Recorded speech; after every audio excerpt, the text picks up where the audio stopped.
what I have for you in this video is the basic spiritual powers.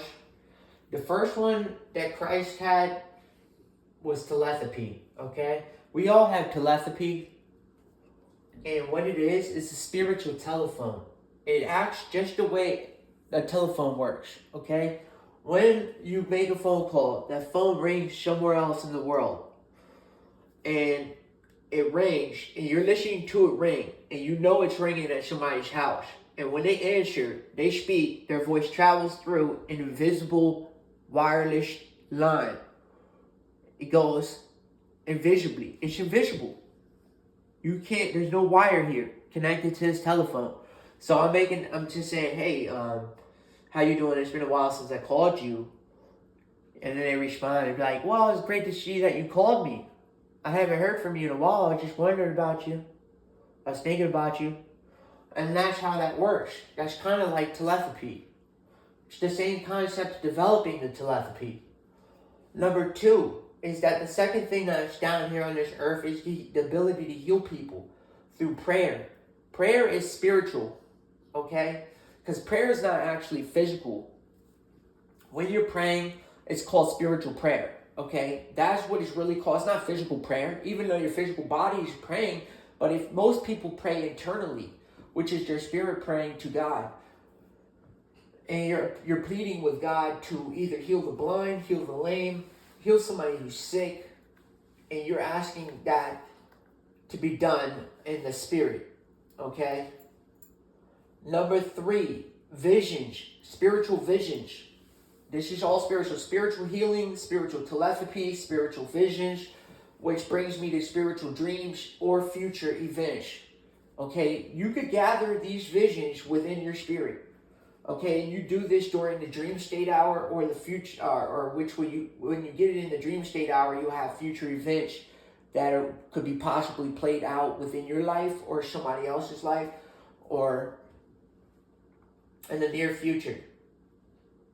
The next one, number four, is levitation. The reason why I know levitation is on the earth is because Jesus walked on water. Okay?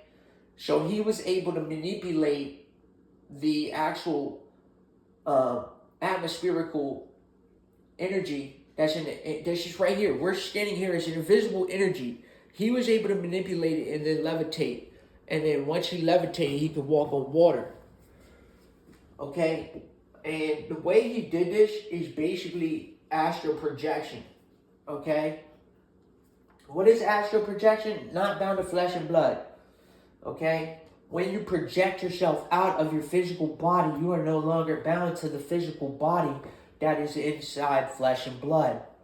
Okay? So that's called astral projection. The reason why we know astral projection is down here, because he descended out down into the earth for 3 days.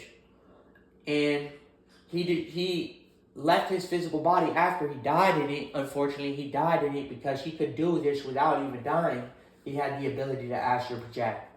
Okay, this is why he had the 40-day, 40-night fast.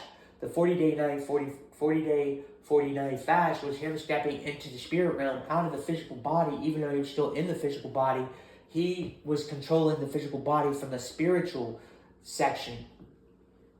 Okay, which allowed him to get his vision into the spirit realm. Because you got to step into the spirit realm physically from these eyes and see into the spirit realm. It's the only way in. And it's through the pineal gland, and maybe maybe he did a little medication.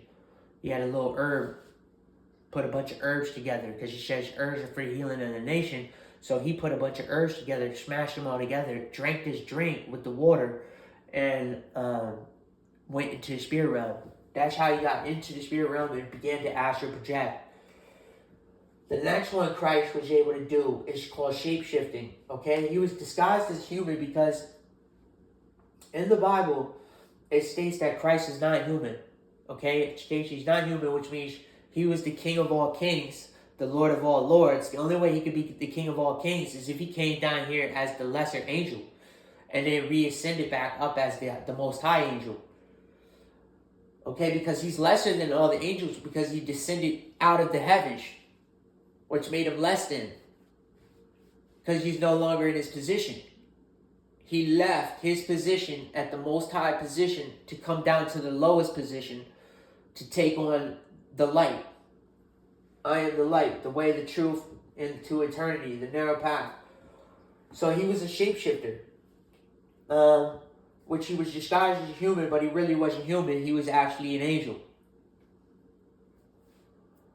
And the last one, number 7, is exorcisms. He was able to perform exorcisms live. These are all spiritual too. This is spiritual shape-shifting, spiritual ass projection, spiritual levitation, spiritual vision, spiritual healing, spiritual telepathy, and spiritual exorcisms. Okay?